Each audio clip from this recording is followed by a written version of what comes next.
So I recently got together with a guy from my hobby. He asked me out first and I had some doubts that we'd work together as a couple because of the age difference.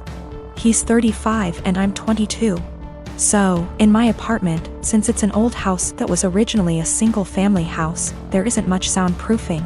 And the floors creak when people move. I've gotten used to the sound of the guy upstairs getting up at 4 a.m. since he starts work at 5.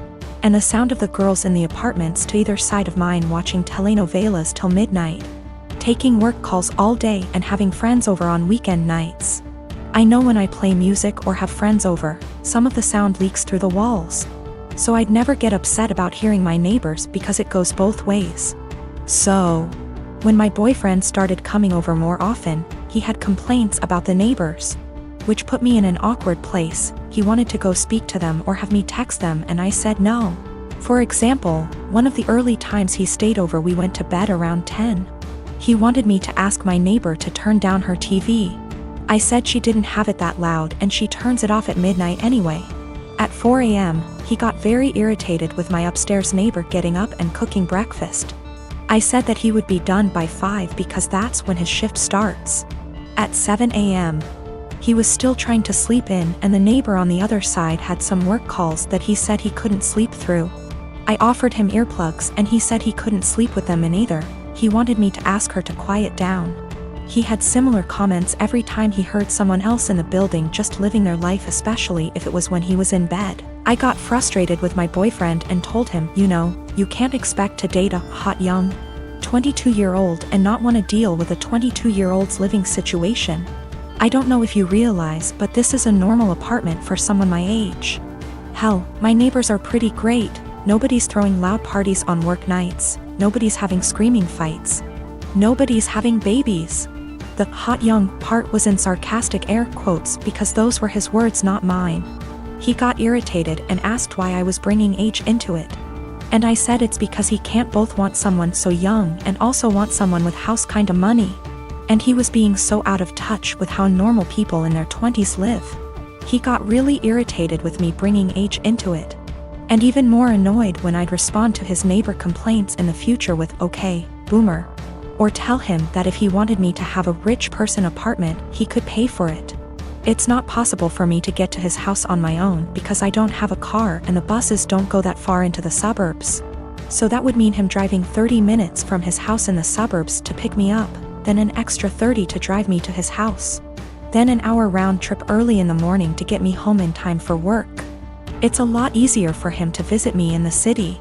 I am using boomer as a joke or a figure of speech to say acting out of touch and entitled to tell other people what to do. It is a common figure of speech to say, okay, boomer, to someone who is acting entitled regardless of their actual age. It's more of a mindset thing. I googled his property records for his house and he CO owns it with a woman who shares his last name. Holy shit. I don't know if she's his wife or ex-wife or what, but I'm out of here. I'm honestly freaking out right now, but I just gotta say, great big thank you to everyone who noticed red flags and made me question that. I've blocked his number. He can have fun figuring out where I went. I am a 19 years old female. I have an estranged grandpa more or less. He's my dad's father, but my dad hardly had a relationship with him.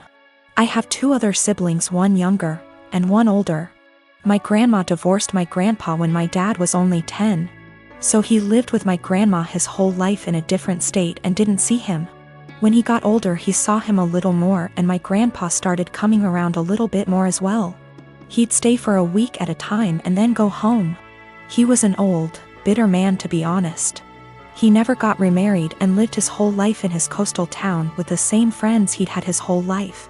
He wasn't pleasant to be around and could hold grudges longer than anyone I've ever met. But regardless of this, he was filthy rich. He owned a successful business that he sold for $1 million. He retired after selling, but his house sits on an island as well as the biggest piece of land on the island. So it sold for well over $3 million. I was never close with my grandpa, but I took after his sister who is in right now and he adores her. He always told me that he was proud to see me follow in her footsteps. He died a few months ago. Since then, my family has been torn apart. He left everything to me. He essentially liquidated all of his assets and it ended up being close to $8 million. I was shocked. I didn't and still don't know what to do with the money, but I'm going to save it. My dad and stepmom as well as my siblings are hounding me to split the money with them. I just can't do it. My dad is an alcoholic who never said anything nice about his dad. Despite him being bitter, my grandpa actually bought my dad a $300,000 house. My dad would 100% drink away any money given to him. As far as my siblings, my brother has full financial support from my grandma as he is the favorite and he's very wasteful and ungrateful. He never talks to me and always is very mean to me when he does. My little sister is the only person I've actually considered. She's very young and that's really the only thing stopping me. Her mom is money-oriented and would take the money from her. So I'm waiting until she turns 18 and I offered to pay for her college. But now my family is telling me I'm unfair and the money doesn't belong to me and I'm not deserving of it. That I'm too young and I'll waste it on cars and clothes. I don't agree and now they're all threatening to cut me off and never speak to me. Or even sue me if I don't give them all a chunk of the money. I don't know what to do and I'm buckling under pressure here. I've already had 2 police officers out to my house because my dad is claiming I stole the money from him. Everything was through an attorney. I know I did nothing wrong legally, but morally? I'm 19 years old female was traveling alone on an 11-hour flight today. And a guy in his 20-year is in the same row as me. I was exhausted because I only got 4 hours of sleep before the flight so I could sleep on the plane, but this guy, we'll call him C, keeps trying to make conversation. C starts off by telling me he's autistic, and then asking me if I like K-pop and he keeps non-stop talking and rarely gives me a chance to speak, not that I wanted to. I tried to be polite because I have ADHD and I understand how social cues are difficult so he probably can't tell I'm not in the mood. Over the course of the next 20 minutes I tell C maybe 5 times I want to sleep and put my headphones on and each time, C begins speaking to me after maybe 2 minutes of silence. Finally I was able to sleep for around 4 hours, but when I woke up C started up again. I'm still really tired, and I had some personal issues the day before my flight so I'm also socially exhausted. But I let him talk for a bit before I start watching a show on my phone. I tell him maybe 5 separate times that I'm trying to watch a show. And that I'm not interested in talking to him right now, but maybe later. C still keeps trying to talk to me, and when I snap a bit and tell him I'm getting a bit annoyed he goes into a full-on self-hating. I'm so sorry, I'm horrible God I'm just gonna shut up now, rant. And I feel bad because I should have been nicer to him and I can understand emotions being too strong and spiraling. I tell C that it's okay, and I just want some time to myself as I'm not the chattiest person, but maybe later we can talk. I put my headphones on and watched my show, but C kept trying to speak to me but this time I ignored him. Which was honestly a shitty move from me but I just didn't have the energy at this point to interact with him. This was the wrong move, as he moved to get out of the row and stood in the aisle and began yelling at me. I didn't catch everything he said but it was along the lines of why can't women believe not all men are bad? Some men are on your side. I'm a nice guy, why are you ignoring me? He storms off to the bathroom and I take that chance to ask a flight attendant if I can change my seat because he really freaked me out, and I didn't want to have a panic attack on a plane. The flight attendants were amazing and got my stuff and moved me far away from him. I feel like I'm TA because he does have autism and I could have been more patient maybe and ignoring him was a shit thing to do. This all went down about an hour ago and my wife is still crying in our bathroom with the door locked. Backstory, we had our son, now 11 months old, while my wife is in residency. She took a few weeks off before giving birth, and then went back to work a few months after.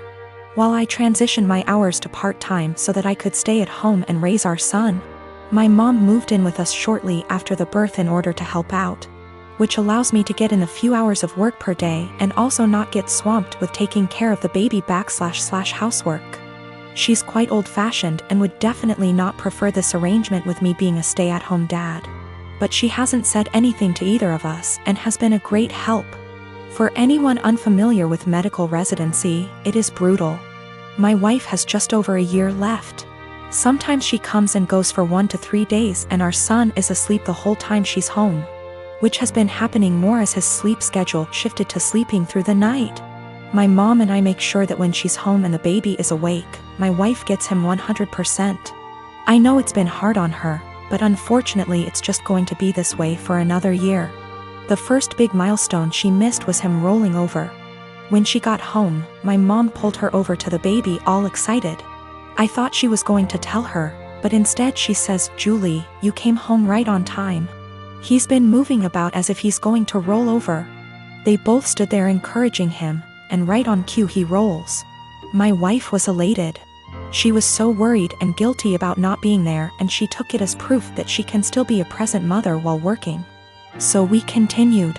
I send texts over little things she misses through the day so that it's not completely unbelievable. But my wife has been present for every single big milestone. He coincidentally started crawling with her right there.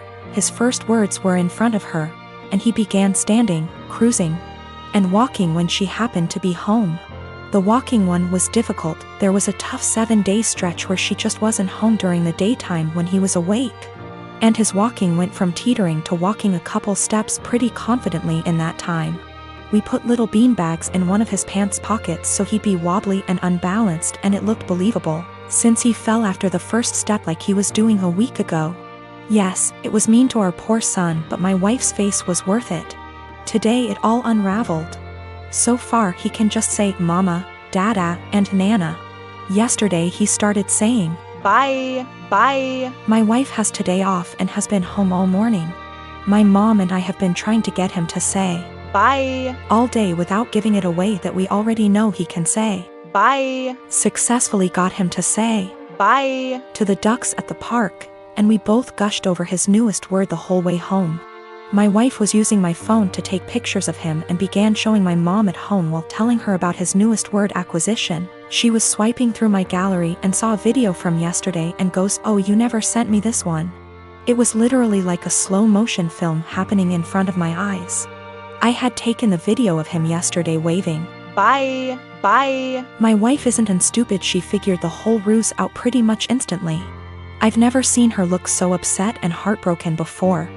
I couldn't say or do anything to comfort her. Now she's locked herself in the bathroom crying and won't come out.